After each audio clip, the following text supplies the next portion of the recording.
Environmental impact assessment from forum PDM। So EIA जो होता है ना stands for environmental impact assessment and is notified under the environment protection act 1986। याद रखना है 1986 में है।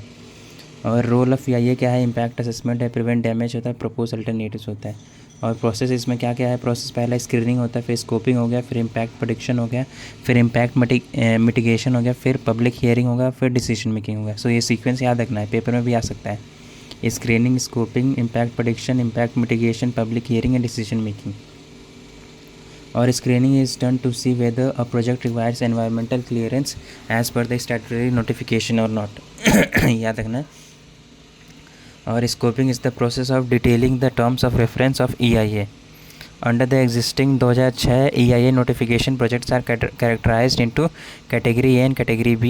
EIA for Category A projects requires clearance by the Environment Ministry. For a Category B projects, State Environment Impact Assessment Authority SEIAA clearance is required. All Category A projects needs to be mandatorily undergo the EIA process. However, Category B projects are the further subclassified into Category B1 and B2 projects depending on their scopes and environmental impact. Amongst the two, Category B2 projects have been exempted from EIA process. Environment Management Plan अपना EPM is the site specific plan developed to ensure that project is implemented in the environmentally sustainable manner.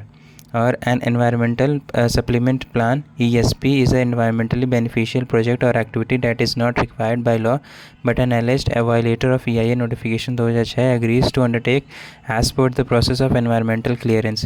परिवेश जो है ना उसका full form क्या होता है? Proactive and responsive facilitation by interactive virtuous environmental single window hub is a web-based role-based workflow application which has been developed for online submission and monitoring of proposal. अब environmental impact assessment के बारे में और थोड़ा जान लेते हैं। So public hearing process continues to remain a formality, अभी भी है इसका, ठीक है। और एग्जेम्प्टेड इसमें कैटेगरीज हैं कुछ। और लैक ऑफ टेक्निकल एक्सपर्टीज़ है, base line data is almost absent होता है। बल्कि and technical which is little use for policy makers, ठीक है ना। और क्या क्या इसके मेजर्स लिए जा सकते हैं, ये अभी मुझे पता है वो डिफ़िकल्टीज़ थी या फिर लूप्स थे उसमें। मेजर्स क्या लिए जा सकते हैं? फ्लेक्सिबल होना चाहिए, क्रेडिशन ऑफ EIA कंसल्टेंट होना चाहिए, ऑटोमेटिक विड्रॉल और ऑफ क्लियरेंस होना चाहिए, सेंट्रलाइज्ड बेसलाइन डेटा बैंक होना चाहिए, ठीक है ना।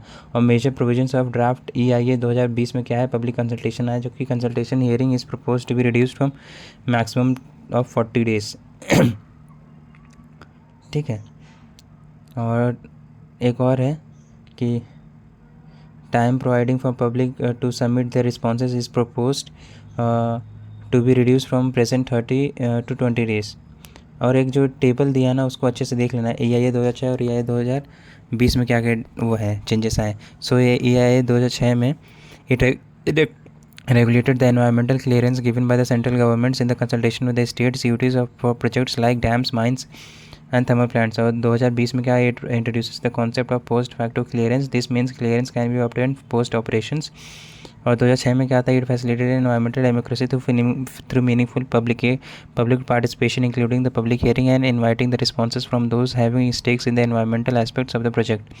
और 2020 में क्या होता है? The new draft has reduce the time period of public hearing from earlier 45 दिन से लेकर 40 दिन, exemption for public hearing for certain categories.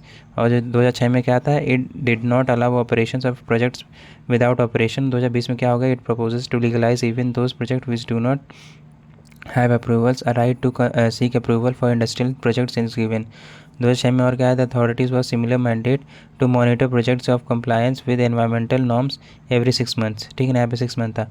और 2020 में क्या होता है? Project owners are themselves to submit environmental compliance reports after getting clearance only once a year। और 2006 में क्या हुआ? और no such provisions related to prohibition of strategic projects। 2020 में क्या हुआ? The term strategic project is used where public consultation is exempted। Apart from defense and security related projects, government can designate any other projects in as strategic। और क्या आया? More description power to the government दिया। Central government can declare economically sensitive areas without public hearing of environment और environmental clearance. Frequency of compliance reports increase from once every 6 months to 1 year, ये हो गया 2020 में। अब हम देखते हैं star rating system for states environmental impact assessment authority SEIA, इसके बारे में। 2022 में ministry of environment forest and climate change जो था ना, launched a star rating system to assess the performance of each state environment impact assessment. ठीक है, याद रखना इसको।